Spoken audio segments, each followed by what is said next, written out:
साथियों नमस्कार। मैं हूं नारायण पटेल आपके अपने चैनल पे।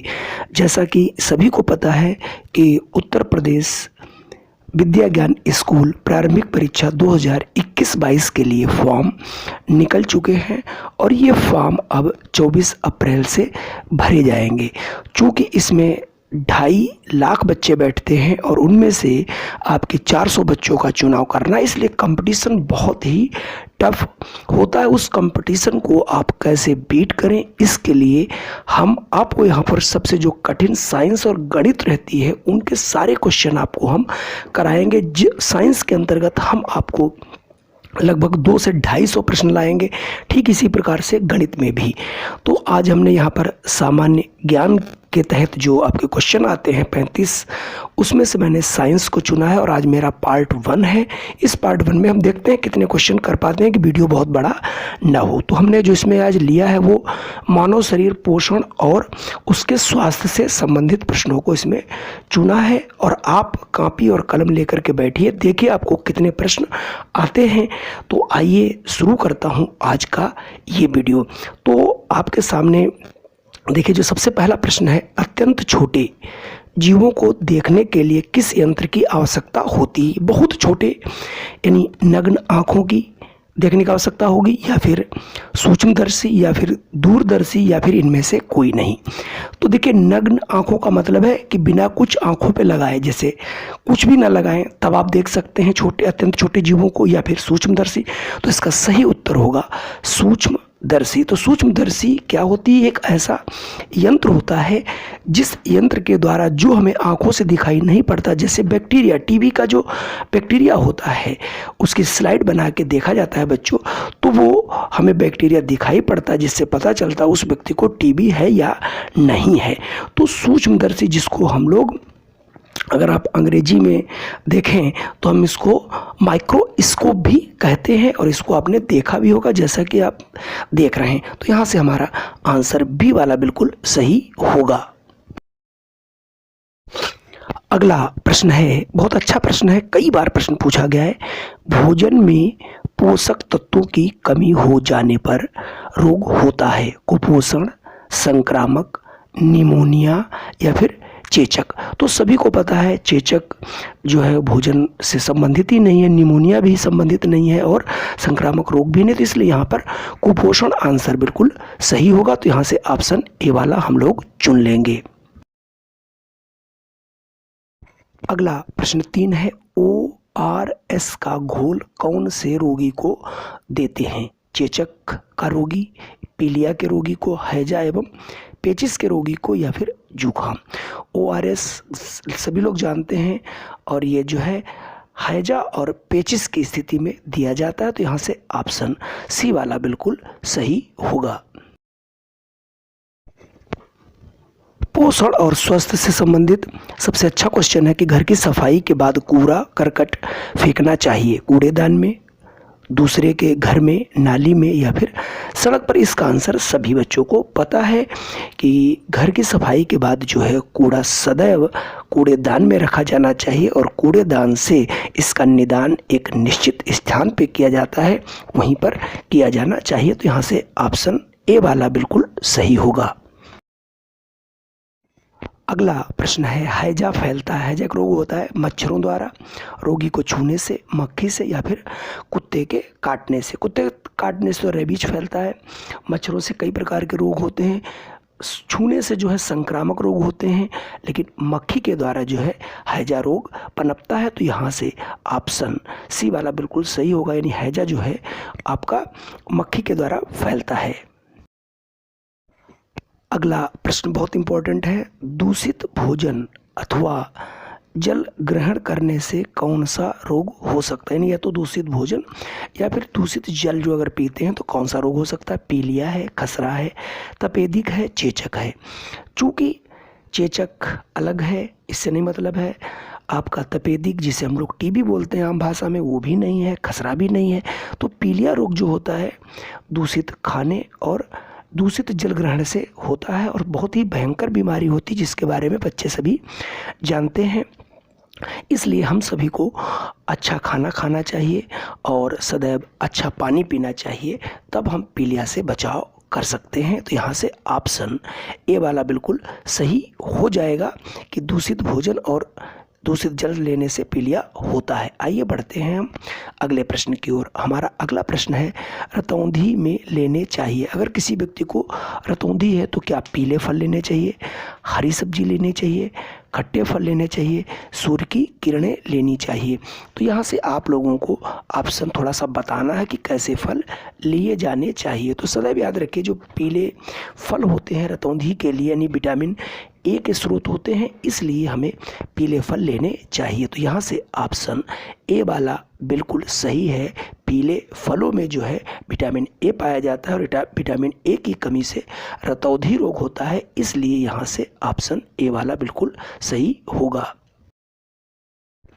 चलिए देखते हैं अगला प्रश्न। मसूड़ों में सूजन, दांतों से खून आना किस रोग के लक्षण हैं? ये रिकेट्स है, स्कर्वी है, घेंघा या फिर रतौंधी है?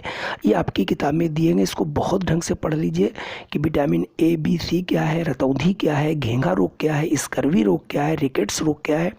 तो सभी को मालूम है, अगर मसूड़ों से सूजन हो या मसूड़ों से कभी कभी खून आता है या बदबू आता है, तो इस हिसाब से अगर आप देखें तो ये तो किस रोग का लक्षण? ये स्कर्वी रोग बोलते हैं इसको। और स्कर्वी रोग जो है होने से मसूड़ों में सूजन और दांतों से खून आना शुरू हो जाता है। तो यहाँ से ऑप्शन आपका बी वाला बिल्कुल सही है।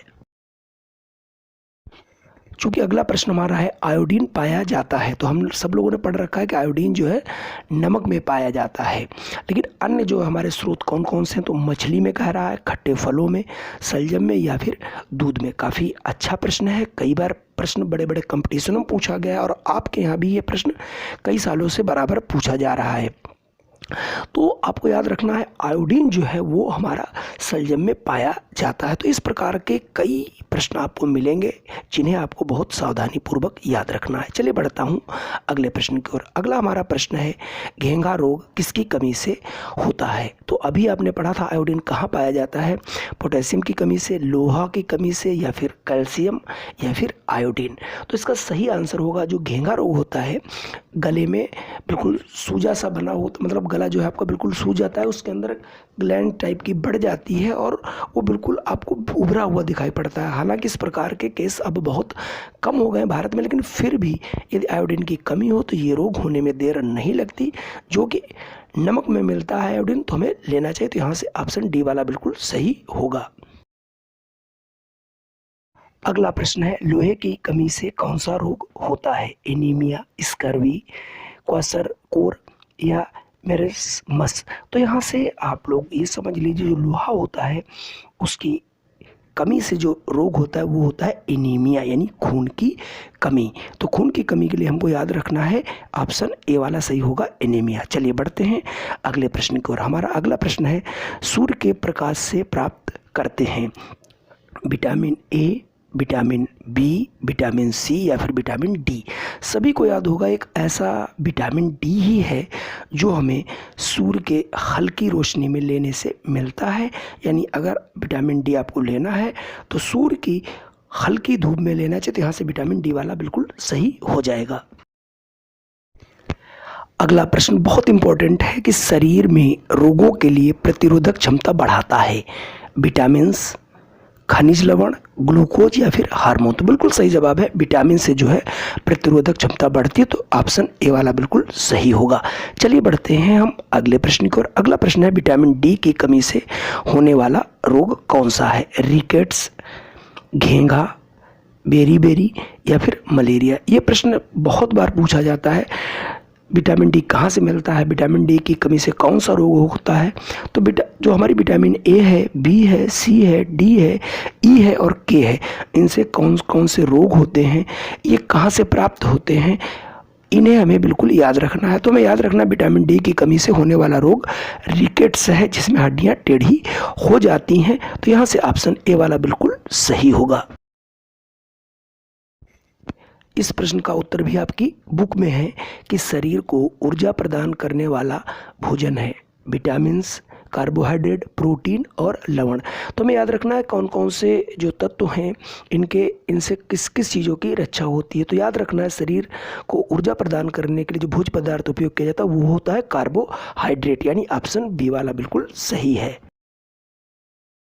अगला प्रश्न बेहद इंपॉर्टेंट और बहुत बार पूछा गया। तो अगला प्रश्न है सबसे मजबूत पेशियां कौन सी हैं? जबड़ों की पेशियां, पलकों की पेशियां, हाथ व पैरों की पेशियां, हृदय की पेशियां। तो जो जबड़े की पेशियां होती हैं वो शरीर में सबसे ज़्यादा मजबूत होती हैं। तो यहाँ से ऑप्शन ए वाला बिल्कुल सही हो जाएगा और आप इसे याद कर लीजिए। अगला बेहद इंपॉर्टेंट प्रश्न है कि चेहरे में अस्थियां होती हैं, यानी हड्डियां कितनी होती हैं? 14, 30, 40 या फिर 12। तो पूरे शरीर में कुल कितनी हड्डियां होती हैं? बच्चों में कितनी हड्डियां होती हैं? याद रखिए 100% ये क्वेश्चन आता है। तो हमारे जो चेहरा है उसमें हड्डियां होती हैं 14। तो हमें याद रखना यहाँ से ऑप्शन ए वाला बिल्कुल सही होगा। अगला प्रश्न है जैसे कि मैं पहले जिक्र कर रहा था कि मानव शरीर में कुल कितनी हड्डियां पाई जाती हैं? वयस्क मनुष्य के लिए बात करी जा रही है। 206, 250, 500 या फिर 225। बेहद आसान प्रश्न है, सभी बच्चों को आना चाहिए। तो मानव शरीर में जो है कुल हड्डियां होती हैं 206। तो इनको हमें याद कर लेना है, बहुत इंपॉर्टेंट प्रश्न है और ऑप्शन ए वाला यहाँ से बिल्कुल सही होगा। अगला प्रश्न है मनुष्य के शरीर में छोटी हड्डी पाई जाती है। सबसे छोटी हड्डी आँखों में, अगला देखिए नाक है, फिर कान है, फिर हाथ है। तो पहली बात तो ये याद रखना है जो सबसे छोटी हड्डी होती है वो कान में पाई जाती है, यानी ऑप्शन सी सही है, जिसका नाम है स्टेपीज। और सबसे जो बड़ी हड्डी है मानव में वो पाई जाती है फीमर, यानी जो जांघ की हड्डी होती है, जो हमारे कूल्हे से लेकर के टखने तक रहती है, ये फीमर हड्डी होती है, ये सबसे बड़ी हड्डी होती है। तो ये यहाँ से प्रश्न बहुत इंपॉर्टेंट है और ये प्रश्न आने की संभावना है। इसको हम वेरी मोस्ट इम्पॉर्टेंट प्रश्न के दर्जे में रखते हैं और यहाँ से ऑप्शन आपका सी वाला बिल्कुल सही है। इसे आप रट लें, नोट कर लें, देख लें और याद भी कर लें। अगला प्रश्न बेहद इंपॉर्टेंट, जांघ में पाई जाने वाली सबसे बड़ी हड्डी है फीमर, स्कैपुला, स्टेपीज, इनमें से कोई नहीं। हालांकि मैंने इसका जिक्र सबसे पहले कर दिया है। तो याद रखना है जांघ में पाई जाने वाली सबसे बड़ी हड्डी फीमर और कान में पाई जाने वाली सबसे छोटी हड्डी स्टेपीज होती है। इसको हमें याद रखना है, बेहद मोस्ट इम्पॉर्टेंट प्रश्न। साथियों ये थे आज के हमारे 20 प्रश्न। चूँकि समय ज़्यादा ना हो, वीडियो बड़े ना हो, इसलिए मैंने यहाँ पर 20 क्वेश्चन रखा है। आगे आपको लेकर के फिर आऊँगा 20 प्रश्न जो आपकी परीक्षा में 100% मदद करेंगे। फिर मैं मिलता हूँ आपको अगले वीडियो में। जय हिंद, वंदे मातरम।